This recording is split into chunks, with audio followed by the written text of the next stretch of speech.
Assalamualaikum warahmatullahi wabarakatuh. Apa kabar Ananda semuanya? Hari ini kita akan mempelajari tentang teori dan konsep dasar kurikulum.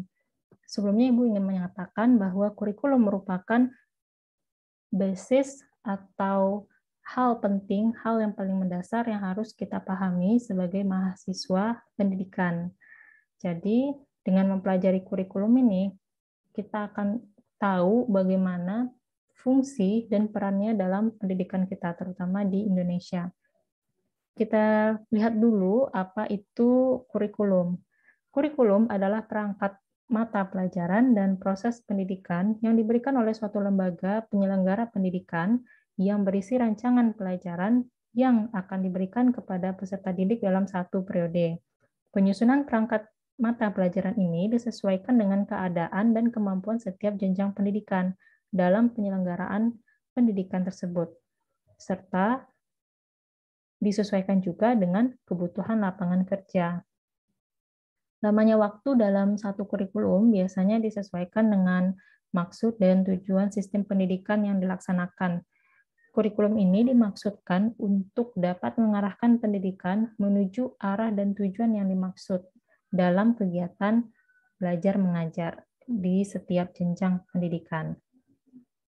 Ananda semuanya, menurut Sugiarto, kurikulum merupakan serangkaian pengalaman dan kegiatan belajar yang direncanakan untuk diatasi oleh peserta didik dalam rangka mencapai tujuan pembelajaran yang telah ditetapkan oleh suatu lembaga pendidikan yang berwenang.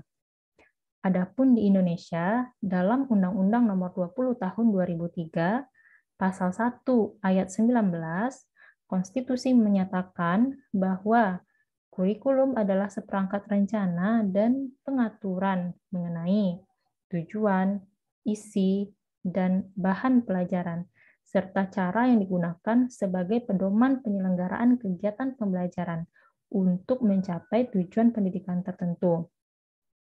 Masih di dalam Undang-Undang Nomor 20 Tahun 2003, namun pada pasal 36 ayat 3.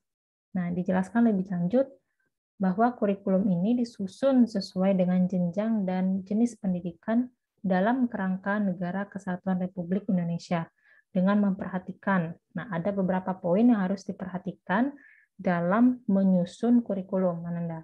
Yang pertama, harus memperhatikan peningkatan iman dan takwa. Apakah kurikulum ini mampu meningkatkan iman dan takwa?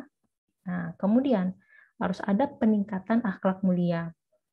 Lanjut, harus ada peningkatan potensi, kecerdasan, dan minat peserta didik. Juga harus memperhatikan keragaman potensi daerah dan lingkungan, kemudian memperhatikan tuntutan pembangunan daerah dan nasional, memperhatikan tuntutan dunia kerja, memperhatikan perkembangan ilmu pengetahuan, teknologi, dan seni, serta agama, dan juga melihat atau mengikuti dinamika perkembangan global, dan tentu saja harus sesuai dengan nilai-nilai persatuan nasional dan kebangsaan. Nah, jadi itulah poin penting yang harus diperhatikan sebelum kita menyusun kurikulum. Ananda, ada beberapa fungsi kurikulum. Salah satu fungsinya yaitu sebagai alat untuk mencapai tujuan pendidikan, yang pada dasarnya kurikulum memiliki komponen pokok dan komponen penunjang yang saling berkaitan dan berinteraksi satu sama lain dalam rangka mencapai tujuan tersebut. Tujuan apa? Tujuan dari pendidikan yang sudah dijelaskan tadi. Komponen merupakan suatu sistem dari berbagai komponen yang saling berkaitan dan tidak bisa dipisahkan satu sama lain. Sebab kalau satu komponen saja tidak ada atau tidak berjalan sebagaimana mestinya, maka kurikulum tersebut tidak dapat dilaksanakan dengan baik. Nah, apa saja ya komponen-komponen kurikulum? Nah, kita lihat pendapat beberapa ahli. Yang pertama, menurut Subandiah. Menurut Subandiah, komponen kurikulum tersebut ada 5. Yang pertama yaitu tujuan, kemudian isi atau materi, yang ketiga adalah media yang mencakup sarana dan prasarana, kemudian komponen strategi, dan yang terakhir adalah komponen proses belajar mengajar. Ini menurut Subandia. Selanjutnya menurut Sumanto, komponen kurikulum tersebut ada 4. Yang pertama objektif atau tujuan, kemudian knowledge atau isi dari suatu pembelajaran, kemudian yang ketiga school learning experiences atau interaksi belajar mengajar di sekolah, dan yang terakhir adalah evaluation atau penilaian. Ini adalah pendapat Sumanto. Dan yang terakhir pendapat Nasution, bahwa komponen kurikulum ada 4, yaitu tujuan, kemudian isi dan struktur kurikulum, kemudian strategi pelaksanaan proses belajar mengajar, dan evaluasi.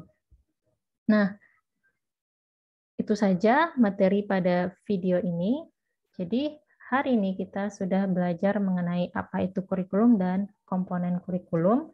Lebih lanjut, mengenai kurikulum, yaitu fungsi dari kurikulum akan dijelaskan lebih detail pada video berikutnya. Terima kasih. Assalamualaikum warahmatullahi wabarakatuh.